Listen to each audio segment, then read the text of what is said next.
Very good morning. Jai Shri Krishna Guruji. Thank you for joining the Devi Mahatmyam Parayan Day 7. Wishing you all a very happy Navratri, and I hope you enjoyed the 7 days, 7 beautiful days, and overcome all your demons in this world. Om Shri Gurubhyo Namaha, Om Shri Ganeshaya Namaha, Om Shri Saraswataya Namaha, Om Shri Guru Dattatreya Namaha, Om Shri Mahalakshmi Namaha, Guru Brahma, Guru Vishnu, Guru Devo Maheshwaraha, Guru Sakshat Parabrahma, Tasmai Shri Guruve Namaha. We will be continuing episode 3 and it will be meditation on MahaSaraswati, and we will be doing chapter 10 and 11. The third episode, meditation on MahaSaraswati. Wielding in a lotus hands the bell, trident, plowshare, conch, pestle, discus, bow and arrow, her luster is like that of a moon shining in autumn sky. She is born from the body of Gauri and is the sustaining base of the three worlds. That MahaSaraswati I worship here, who destroyed Shumba and other Asuras. I haven't still discussed yesterday about who is this demons, who are the demons, Shumba and Nishumba within us. But we did a very powerful demon called Rakta Bija. A small recap. Like I said, what does Rakta Bija represent within us? One evil thought gives rise to 1,000 other thoughts, evil thoughts. And it is very easy to fall prey to those evil thoughts and become completely filled with negativity, hatred, bitterness, all the wrong qualities within a human being. It could be anger, lust, desire, greed, you name it. The evil takes over. So what is that you have to do? I gave a remedy at the end of the day. At the end of the satsang. What did the Ma did, she devoured all the blood. So likewise, we don't have to think evil at all in the first place. We have to devour all the evil thoughts within us with the power of knowledge and goodness. Goodness and love. How do you do that? If one evil thought comes, you need to think 100 good things to overcome that one evil thought. Likewise, even in life, if you do one wrongdoing, to equate that or to overcome that one wrongdoing, you have to do 100 good deeds in your life. So why even get there in the first place? It's better to be our good self. That is why my Krishna Guruji teaches everybody, be your good self. Just love. We like to say whatever comes to our mouth or mind. If you see people, they're all going through their own hell. Many a time, they become evil, not able to overcome the hosts of Asuras in them. And what are those? The evil tendencies, those evil thoughts, the evil qualities. And please remember, each of these demons have conquered them. Initially, Mahishasura became, the king of he took away Indra's throne. So he became the king of the gods. Likewise, most of these demons, today we are now fighting Shumba and Nishumba. And I will come, at the end of the chapters, once we finish, I will then narrate or expound on who are Shumba and Nishumba. But before that, they have different chieftains under them. And these demons we have to tackle. And they represent one of the tendencies or some, evil quality within a human being, like lust. Chanda and Munda represented lust and greed. Likewise, Rakta Bija, the evil thoughts. Dhumra Lochana, the clouded vision. See, we think these names are very funny, they sound so funny. It's depicted as though a war is going on. But do you think the war is outside? The war is first within. And once you overcome the war within, you win over yourself, then you're able to fight the war outside. Because people have become this, and what is missing in them is this knowledge and the ability to do so. Fight the demons within themselves. So my Guruji, many a time he will say, even if people commit certain mistakes, they are ignorant beings. Please be compassionate with them, forgive them. That is why Jesus Christ says to Father in heaven, forgive them, Father, for they do not know what they commit. means what? They're ignorant beings. They don't understand what they are doing. So they end up committing more and more sins, unfortunately. But it is for us to help them by being compassionate and only showing love. And forgiveness is equivalent to godliness. See, today my Guruji will say to everybody, you have the knowledge, whatever the little knowledge is. So you should use that knowledge to evolve. Unfortunately, again, people are not capable of applying this knowledge. Yeah, knowledge is there within everybody, every human being. There is this knowledge. Don't speak lies, don't smoke, don't do evil doings, don't say bad things, don't be mean to people. But do we ever listen? Do we ever apply them in our life? What is missing is the application of this knowledge. Why? Because we allow all these demons to rule us within and outside as well. So with that, let us not, allow Rakta Bija to grow within us. It's like a cancer. The cells keeps growing, right? That's also a demon. It's a form of a demon. Rather, it is a demon in the form of a disease. So everything that we go through within us, you have to recognize they are none other than these asuras. And what is Devi telling you? You have all the power within you. The Devi is that power within you. You are the Devi. Fight this battle and become great. And that is all about Devi Mahatmyam. So let us begin 10th chapter. The sage said, seeing his brother Nishumbha, who was to him as his own life, killed and his forces being slain, Shumba, furious, spoke these words. O Durga, wicked and proud of your strength, do not be haughty. You fight depending on the strength of others, and yet you boast of your self-respect. The goddess said, in this world, I, the one alone, exist. Who is the second person other than myself? Look, wicked one, these manifestations of mine enter into myself. It's a different form, They are different forms of the same Devi. And they are used to destroy certain demon in our world. Likewise, they are fighting some of these demons. Likewise, in our world also, we have to use the right manifestation, the right form, the right tools, and kill the demons as well. Every problem or every situation that you encounter has to be tackled in a specific manner. But at the end of the day, the source is one alone. There is no different source. The source is that Supreme Divine Consciousness, Supreme Divine Mother. The goddess said, in this world, I, the one alone, exist. Who is the second person other than myself? Look, wicked one, these manifestations of mine enter into myself. Then all those Devis, headed by Brahmini, got merged in the body of the goddess. Then the mother alone was there.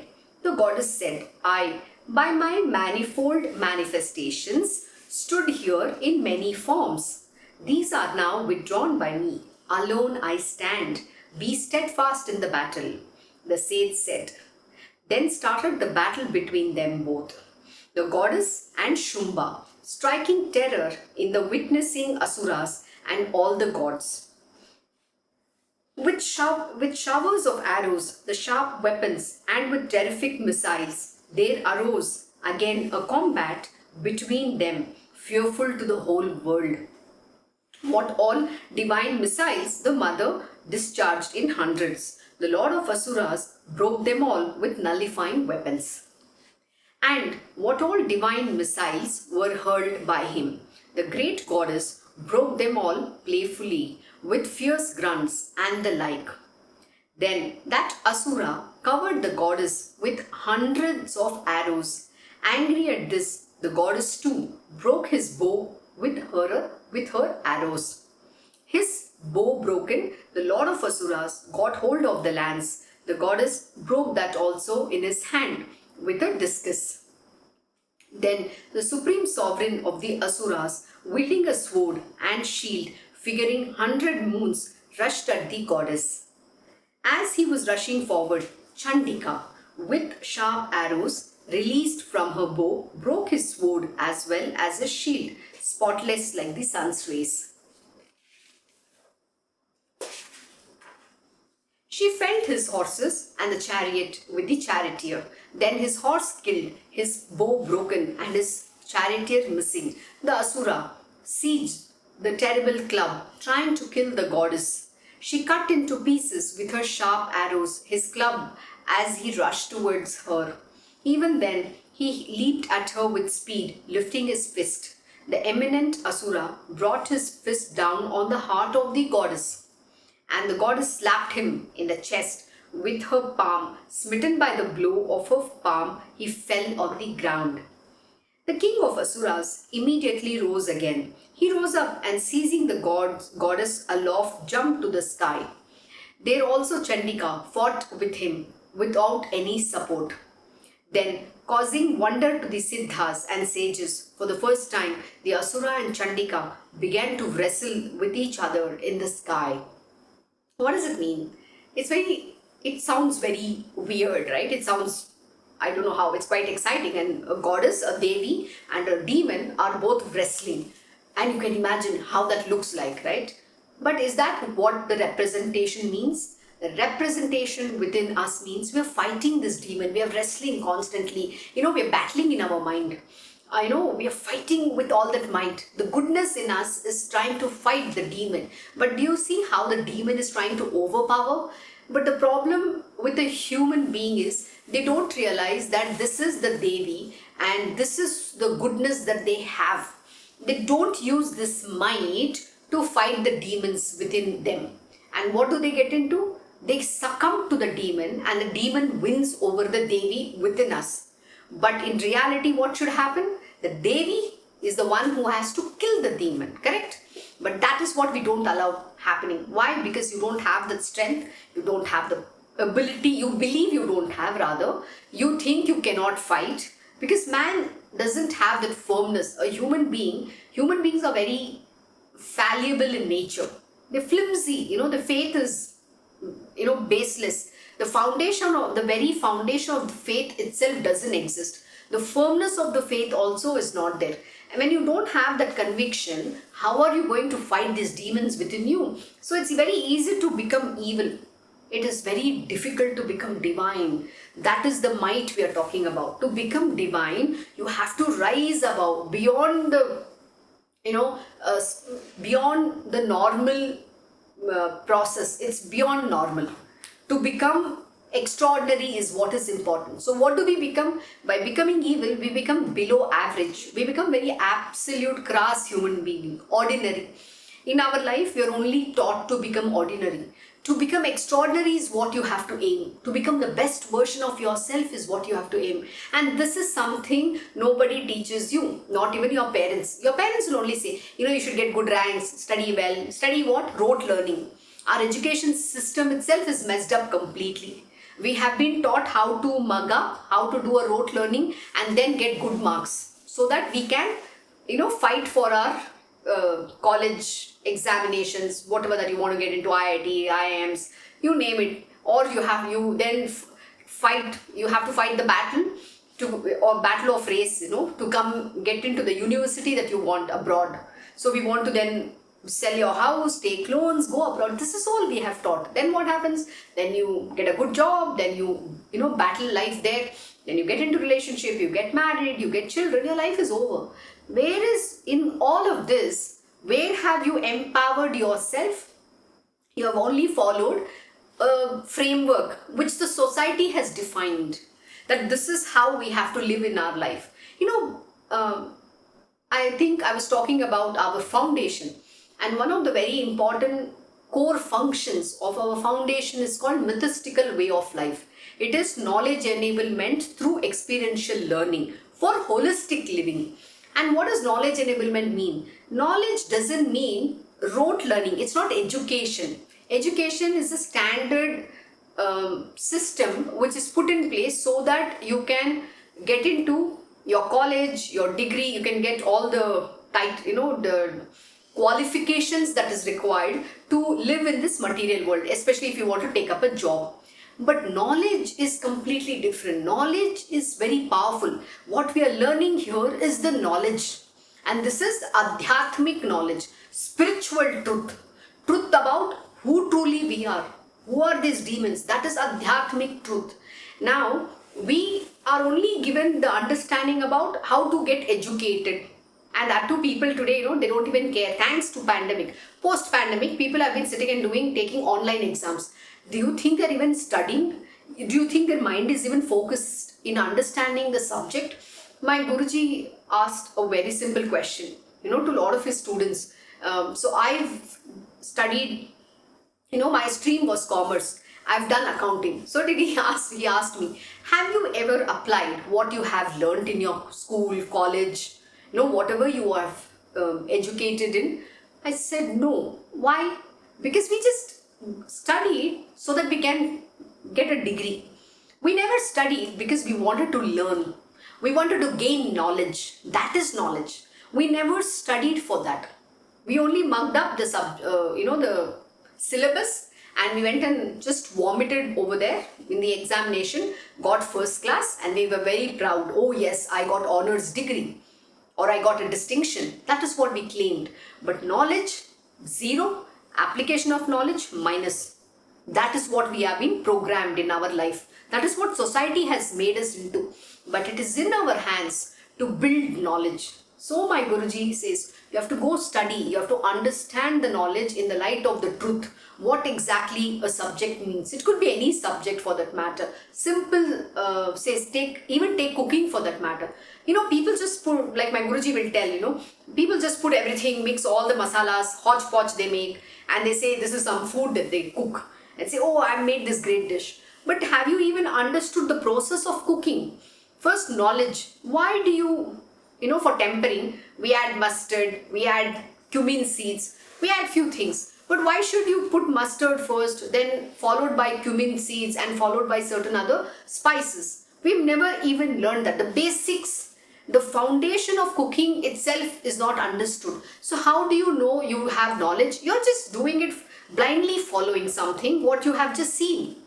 Or today, people go to YouTube. They know cooking or not, it doesn't matter. Some recipe is given, you'll just see whatever it is, you'll just try to follow that method.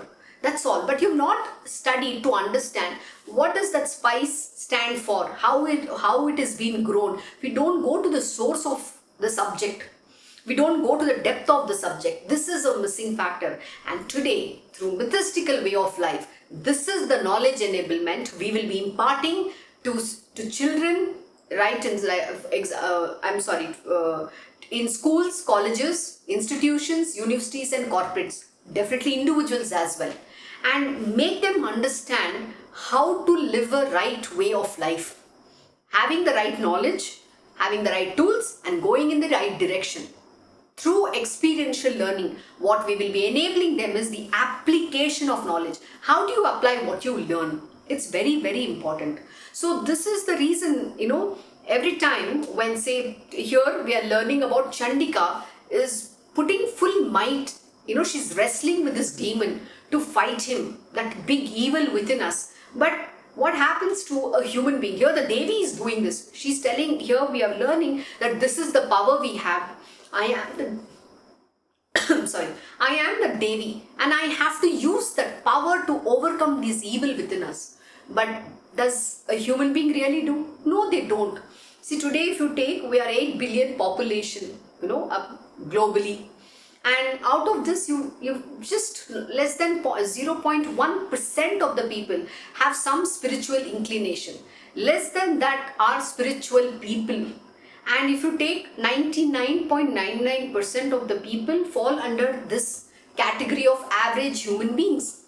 And in that, maybe a 0.001% of people might be on the path of sattva, that is goodness.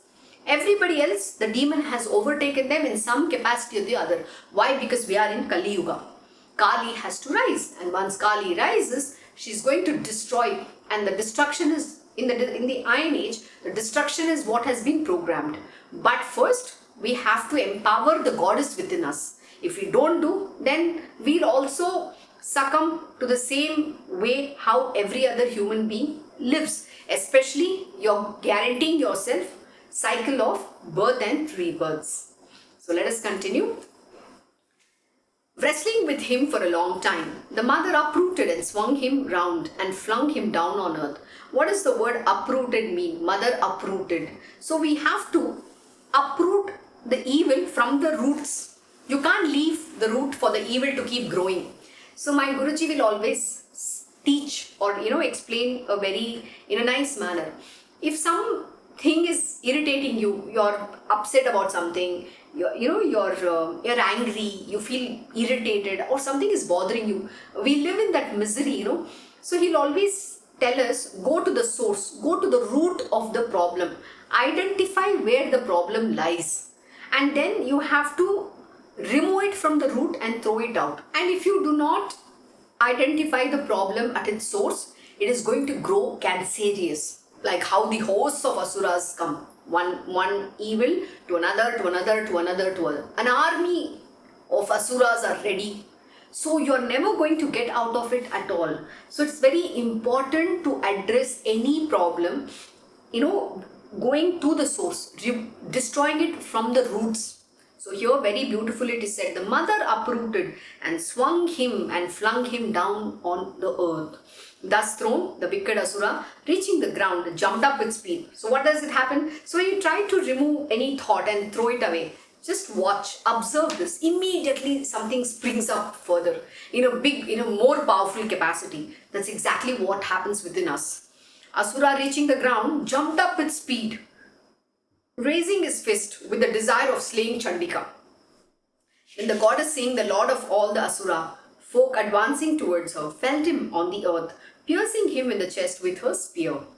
Pierced by the spear point of the goddess, he fell to the ground lifeless, shaking the whole earth along with oceans, islands and mountains. When that wicked one was slain, everything became clear and propitious. The world got its original state back again, and the sky became spotless. The portents of clouds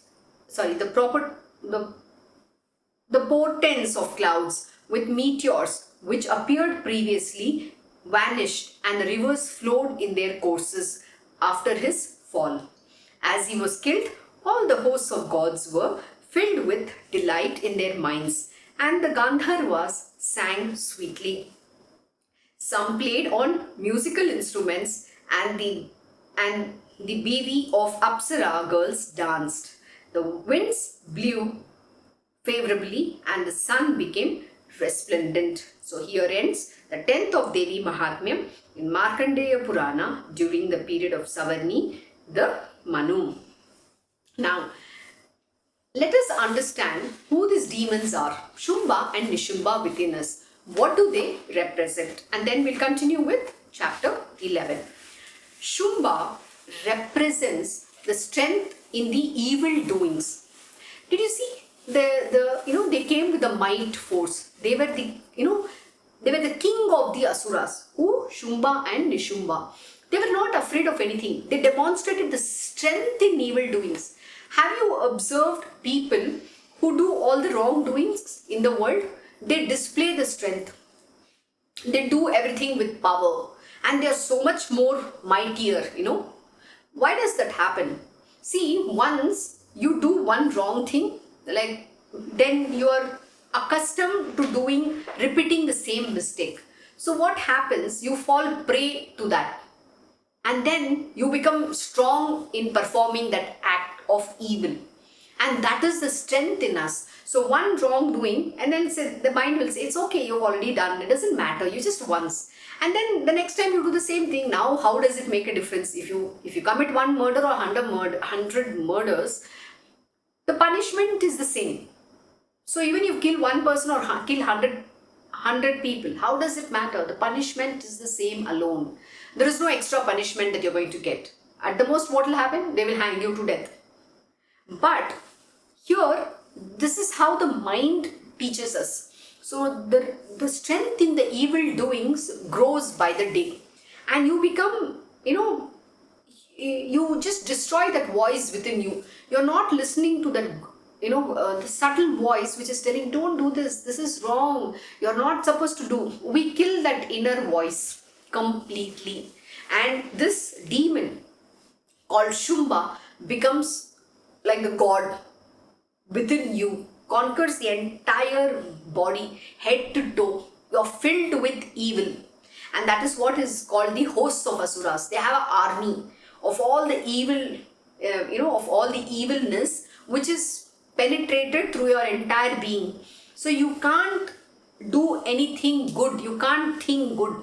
Your behavior is going to be bad. You're going to do all the wrong things. You're going to be powerful. You will be taking joy in your strength. That strength of evil doing. And who is Nishumbha? Nishumbha is the false pride in the evil doings. When you do evil doing, anything wrong action, when your parents give you too tight slap, it is very important that you understand that you shouldn't do some action like that.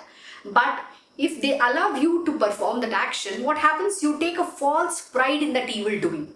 One is the strength in the evil doing. Second is the false pride in the evil doings. And then what happens? That pride grows and goes. In the beginning, I'm sure you must have, if you have listened to my satsang in the Devi Mahatmyam Parayan, in that, the Chanda and Munda say to Devi, the king of Asuras has already captured all the gods, and he has in his possession, one important thing which the god has, whether it is a weapon, whether different things which they have, like the horse Uchishravas, Airavat, the beautiful garland, so many different things. So they have possessed all of this. Have you seen this kind of people in your life as well? In the material world also, these Shumbha and Nishumbha actually are there, and they take pride in their wrongdoing, false pride in their false possession, evil possessions, and strength in that evil doings.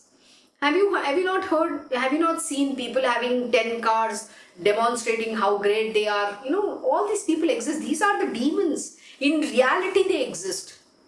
So I'm talking about how within and outside you have to overcome. Within is your own being, and you should never take any, you should not display and show your strength in evil doings. On the contrary, show your strength in doing good in this world, making a difference to yourself and the people around. That is the strength you have to show. Second, never have a false pride in the evil doings. Oh, I could do this, I went and did this. I cheated in the exam. No, I was not caught. I drove my car having no license. I was not caught. I'm just giving very petty examples. I can talk even big stuff, but I don't think it's relevant to discuss. But I'm just saying evil doing, false pride. How this all begins. It could be a small act, but that grows. That's a demon within us. And that grows to a very different level, because you're completely overtaken by the evil within you, and you don't even have your own capacity to control at that moment in time. You've completely given yourself to these demons. And so you will end up doing everything that is wrong action, which is prohibited action. And you have to always be very careful. Don't listen to your mind. Remember, listen to that inner voice which tells you, yes, you're good, you're divine. Understand the beauty of who you truly are. Your heart is beautiful. You have all the divine qualities of those gods. Wake that up. Awaken that. Awakening this Devi within you is important. That is to understand your own greatness. Don't succumb to these petty things in life. You will not go anywhere. Let me tell you. I know yesterday we had gone to a mall. And my observation, the way today the youngsters, the newer generations, the way they dress, the way they behave, the way they carry themselves, I feel very sad. They don't have that, they're very confused people. They don't know what is right, what is not right. The right knowledge is missing. Sometimes we can't blame them as well because of the circumstance, the environment that they have grown up in. But what is missing? Knowledge. They've never used God-given knowledge. They have never used their time to build knowledge as well. But what is missing again in everybody? Self-effort. This is something my Guruji will always tell. It is very easy to blame the world. It is very easy to blame your parents. It is very easy to blame your teachers, everybody. But how much effort have you put in learning the subject or, going deeper in wanting to understand? Where is your thirst to learn? Your thirst is there in doing all the wrong things. I saw, youngsters standing and smoking away to glory. Is that a pride? Isn't that a false pride in evil doing? Of course it is. Smoking is injurious to health. Isn't it written on the box itself? When you're buying, there's a board which says it causes cancer. Even after knowing you want to smoke, why? Ask this question to yourself. Why do you do that? Don't you have the knowledge? But why does the application of knowledge is not happening? That is the problem today with us. We are succumbing to our baser desires, the tendencies, the vasanas, and influenced by the external world. See, no matter what, you should influence the good in the world. The evil should never be influencing you. But does it ever happen? It is always the other way around. And so what is again missing? It's all about knowledge. And somebody who has to drive you. Somebody who has to tell you. So find that teacher in your life. Find that guru in your life. Somebody who can guide you on the path. That is very, very important and very critical for this world. For you to become better and for you to make this world also a better place. It all begins with us. Be the change you want to see in the world. It's not what, I want to change the world. You can't change the world. First, you have to change yourself. The change has to begin with you. When you change yourself, the world will automatically change. So this is what Shumba and Nishumba represent. Another aspect to this, Shumba also represents, when you have the strength in evil doings, we also, when you say you have to do this good, when you go tell them, don't do like this, don't do this, and that time, what they end up saying, I don't know, I can't do it, impossible, oh, this is not possible by me, I am like this only. So that's another, a quality of the same demon. They feel incapable. Oh, I'm not capable of doing this. It's just I can't do it. They give up very easily. They don't even want to try. And what is the remedy? The remedy is very simple. You just have to do it. Like my Guruji will say, it's Nike. You just do it. Stop talking. Stop thinking too much. People try to think a lot.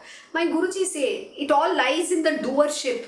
You have to put effort in doing. Make yourself to do. The doership is what missing with us. And it's very easy to give all the reasons possible. I'm incapable, I don't know, I can't do it. Oh, this is not possible, I'm like this only. I can't change, I don't want to change. Why change is very difficult. So what is that you have to do? When your guru says, just do it, go do this. Just do it. Forget about guru. I'm sorry, I keep repeating this word as to guru. That's because I live and, I learn under the tutelage of my great master. I'm not saying everybody has a guru, but you know what? There is a teacher definitely in your life, whether it is your mom, whether your mentors from external world, or whoever that teacher is in your life, who has all the goodness, good wishes, and somebody who means your well-being. That listen to that person, and don't give up. Don't give reasons. When you have somebody to teach you, guide you, learn, it's the greatest blessing that you can ever get, because there are very few people who will want your well-being in this world. Everybody wants to see you fall down. That's a baser human nature. We don't like other people succeeding in our life. It's all about I, me, myself, and we become jealous. And the other demonic again qualities that exist in a human being. We don't mean well for others. That's a very, very crass human nature. So overcome these. Then in Shumba, what happens, when this false pride is there, and when you tell him, no, you should not be like this, they then become like a martyr. They take the false pride, and then they say, oh, I became like this because of the world. Then they blame the world. It's very easy to blame the world. You know what they'll say? Oh, I became this because I didn't get this. Or my father treated me like this. My mother treated me like this. And that is why I went and did this. Oh, martyrdom comes in. Oh, I am bad. If you point out, it goes in self-pity. They start pitying their condition, whatever bad life they had, which has led them to become who they are. All these negativity. This is how the demon works within us. You need to recognize. And what is the remedy for it? What is the solution? Solution is very simple. Self-empowerment. Nobody can empower you from outside. Self-empowerment is the solution, and taking responsibility of your life. Especially post-pandemic. People don't want to take responsibility. Forget about being responsible for others. They don't even want to be responsible for their own life. So taking responsibility is also extremely critical. So I hope today you have got a complete understanding as to who Shambha and Nishambha are. See, if you look at this whole demon that we have discussed and who they are within us and in the world around, do you think that you will be able to ever overcome? Don't you think this Devi Mahatmyam, the battle is happening every single day of your life? And why do we repeat every single year? Is because right after Durga Puja is finished, we are going to close this beautiful scripture, put it back in our library, and never going to go back to the lessons. So application of knowledge so never is going to happen, but we're not even going to go and think about what we have learned. Finish learning. Oh, wonderful. 9 days celebrated. We'll have Mishti Dhoi, Rasgullas, offer it to the God so that we'll enjoy the most delicious sweets. Finished. Enjoy good meal, happy food. Oh, I enjoyed Durga Puja. Some people in some part of the world, they want to go for Dhandya and Garba, enjoy having Medimake, all that. But what is real Devi Mahatmyam? What is real Durga Puja all about? It is all about empowering this Devi within you. It's not now just go and close down the Devi Mahatmyam, put it in the library and not even contemplate on it. It doesn't work like that. So your battle is on. This battle is never going to end till you don't become this great Devi, till you don't recognize your own true self. So self-empowerment. So take responsibility of your life.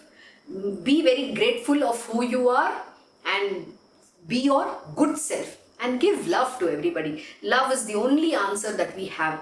We don't have to hate anything. My Guruji will always teach one very powerful lesson. He'll say, let them be how they want. Let the world behave bad. You be the good self. You be kind. You be compassionate. You be loving, generous, benevolent. That is what my Guruji will say. You be that epitome of love. That is who Lord Shri Krishna is. That is who this great Devi is. This Devi is none other than the Supreme Divine Consciousness, Lord Shri Krishna himself. See, there is no God is God. It is about active and a passive principle. I keep telling you, we have to give these stories constantly in different forms because we should not forget. Someday in life, this will awaken within you. And that is the reason why it's a constant reminder for us to overcome this evil within us first. And empower this great Devi within you. You are the Devi. Understand your own glory. That is Devi Mahatmyam. So let us continue. Chapter 11. The sage said, when the great lord of the Asuras was killed by the goddess, the gods with Indra, headed by Agni, lauded Katyayani, illuminating the quarters with their moon-like faces, cheerful on account of the fulfillment of their desire.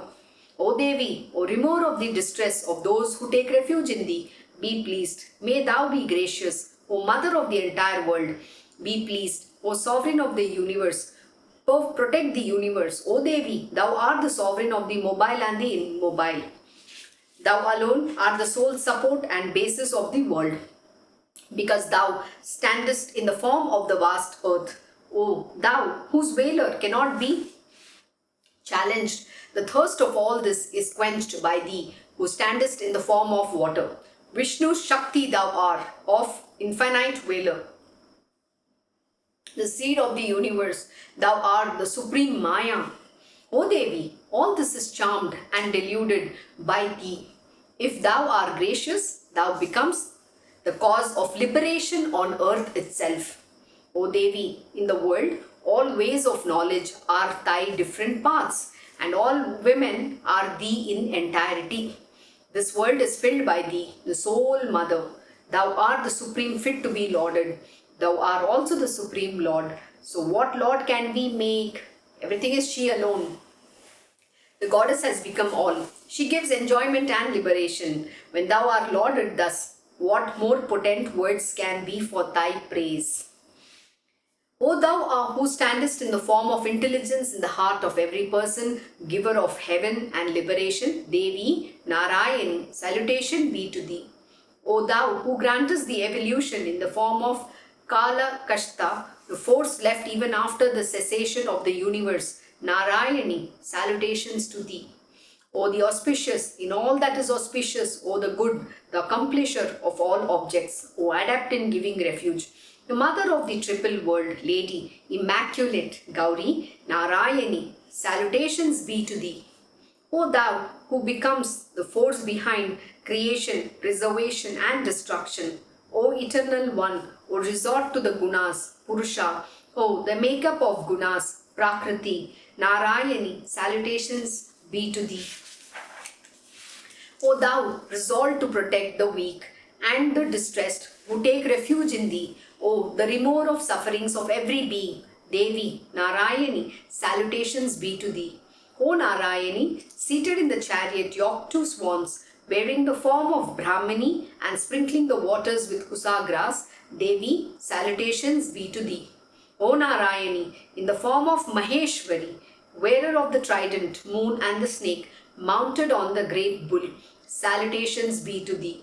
O Narayani, appearing in the form of Kaumari, O wielder of the great lance, O pure one, surrounded by the cock and the peacock, salutations be to thee. O Narayani, in the form of Vaishnavi, be gracious. O wielder of the superb weapons, conch, discus, mace, and the bow saranga, salutations be to thee. O Narayani, in the form of the great boar, O thou who lifted up the earth with thy tusk, wielder of the great fierce wheel, O auspicious, salutations be to thee. O Narayani, who in the terrible form of Narasimha is engaged in killing the asuras and affording constant protection to the three worlds, salutations be to thee. O Narayani, Indra's foes, O thou with the crown, the great thunderbolt and the thousand eyes, resplendent, Vritras, life taker, salutations be to thee. O Narayani, in the form of Shivaduti, O the vanquisher of the great armies of the Asuras, O of terrible form and tremendous noise, salutations be to thee. O Narayani, O Chamunda, the smasher of Munda, O thou with the garland of heads as ornament, O thou of terrific teeth and mouth, salutations be to thee. O Narayani, O prosperity, modesty, great knowledge, faith, nourishment, self-sustenance, constancy, O the great night, O the great delusion, salutations be to thee. O Narayani, O the intellect united with God, all flowing knowledge, O the best, O the white sattva, the twany rajas, the dark tamas, O the fixed principle beyond the triad of gunas, O sovereign, be pleased, salutations to thee. O the form of all, the master of all, O thou, accompanied by all the forms, Devi, protect us from fear. O Devi Durga, salutations be to thee. May this thy lovely face, adorned with eyes, guard us from all beings. O Katyayani, salutations be to thee. May the trident sharp-edged, flaming terribly, destroyer of the Asuras, in entirety protect us from terror. O auspicious Kali, salutations be to thee. O Devi, may that bell, which filling the world with its sound, destroys the prowess of the Asuras, protect us from evil. As a living being protects its children. O Chandika, may thy sword, smeared with the mire of blood and marrow of the Asuras, resplendent in thy hand, be for our good. We bow down to thee. If pleased, thou destroyest all diseases. If angry, thou destroyest all the desires longed for. No calamity befalls the men who depend on thee. Those who depend on thee and resort to thee become a heaven of refuge. Who else can do this slaughter that has been done by thee now of the great Asuras, the haters of Dharma, by making thy form manifold into very many forms? The haters of Dharma, very important. When does the Lord manifest on this planet Earth? When the adharma is at the rise, Lord Shri Krishna has said, Bhagavan Shri Krishna has said to Arjuna in Bhagavad Gita, I manifest to establish dharma in this world. So please remember, today though the dharma is way, gone out of hand. It's completely filled with adharma. So definitely he's going to manifest to destroy the evil and put everybody on the path of dharma alone. Who else except thee is set in the paths of knowledge, in the signs, in those original statements, the lamps of discrimination. Yet, in the blindest, darkest abyss of minus, thou throwest this universe and makest it whirl. Where there are demons, serpents with dreadful poison, where there are foes, troops of robbers, where there is wildfire, in the midst of the sea, there thou standest and savest the universe.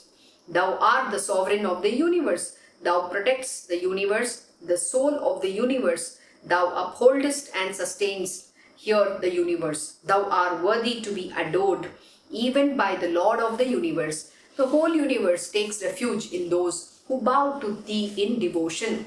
O Devi, be gracious, just as thou hast now immediately saved us by killing the asuras. Likewise, always save us from the fear of the foe.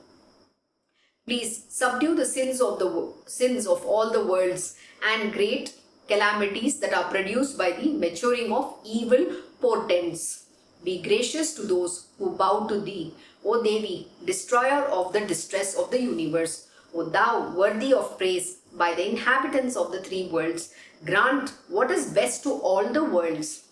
The goddess said, O host of gods, I shall grant the boon, whatever boon you desire by the mind. Choose that. I shall give for the benefit of the world. The god said, O sovereign of all, just like this, thou should accomplish the destruction of our foes, the appeasement of all the affliction of the three worlds. The goddess said, in the time of Vaivasvata Manu, when the 28th Yuga comes, two other great asuras, Shumba and Nishumba, will be born in the womb of Yashoda, growing in the house of Nandagopa. I shall then destroy them, taking abode in the Vindhya mountain.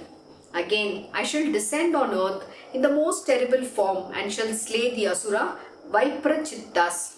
When I eat up those great asuras, Viprachittas, my teeth will become as red as the pomegranate flower. Then the gods in the heaven and the men in the mortal worlds, when praising, shall always speak of me as Rakta Dantika. Again, when for 100 years there will be no water on account of rains, praised by the sages, I shall come into being on earth without being born in a womb. What does that tell you? She manifests. She is not going to be born in any womb. Then I shall look at the sages with 100 eyes. Then the offspring of Manu shall extol me as Satakshi. O gods, then till the rains come, I shall fill and nourish the entire world with life-sustaining vegetables produced out of my own body. Then I shall get renowned in the world as Shakambari. There itself, I shall slay a great asura named Durgama. Then I shall get the famous name of goddess Durga. Again, when for the sake of protecting the sages, I shall take a terrific form in the mountain Himalayas and devour the demons, then all the sages with their bodies bent in salutation will be extolling me. Then my name will become famous as goddess Bhima. When in the three worlds, one Aruna will be creating great havoc, I shall take the form of a cluster consisting of innumerable bees and shall slay the great Asura for the benefit of the three worlds. Then everywhere people will laud me as Brahmari. Thus, whenever there shall be oppression arising out of the Asuras, I shall descend and accomplish the destruction of the foes.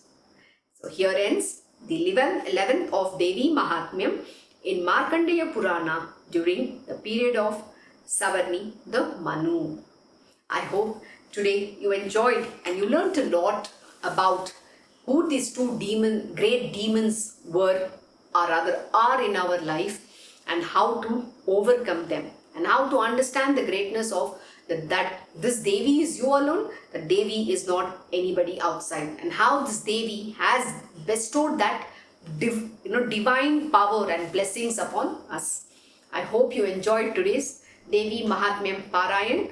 Let us continue the next chapter tomorrow. Thank you for joining the Devi Mahatmyam Parayan. Wishing you all a very happy Navratri once again. Om Shri Mahan Ganapate Namaha, Om Shri Gurudev Datta, Om Shri Sachidananda Sadguru Sainath Maharaj Ki Jai, Om Namo Bhagavate Vasudevaya, Digambara Digambara, Shripad Vallabha Digambara, Om Shri Krishna Gurunathanatha, Shri Guruve Namaha, Om Devi Durgaya Namaha, Om Shri Krishna Arpanam Namastu, Krishnam Vande Jagat Gurum.